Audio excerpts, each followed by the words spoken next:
बिस्मिल्लाहिर्रहमानिर्रहीम। अस्सलाम वालेकुम। आज हम तौबा और इस्तिग़फ़ार की फ़ज़ीलत और दुआएं कुछ देखते हैं।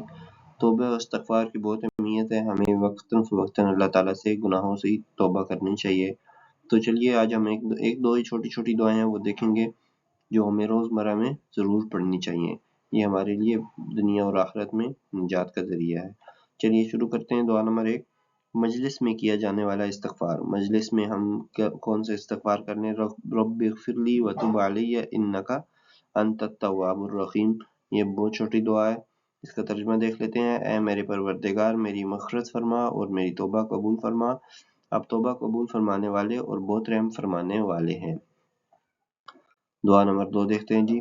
तमाम अहले ईमान के बराबर नेकी के हसूल का वजीफा। इस दुआ पढ़ने से हमें तमाम अहले ईमान के बराबर नेकी मिलेगी।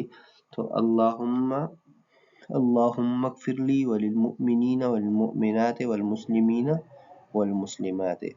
अल्लाहुम्मा अग़फ़िरली वलिल मुअमिनीना वल मुअमिनात वल मुस्लिमीना वल मुस्लिमात। छोटी सी दुआ है और बहुत आसान है। तर्जुमा देखते हैं। ऐ अल्लाह, मुझे और तमाम मुसलमान मर्द और औरत को बख्श दे।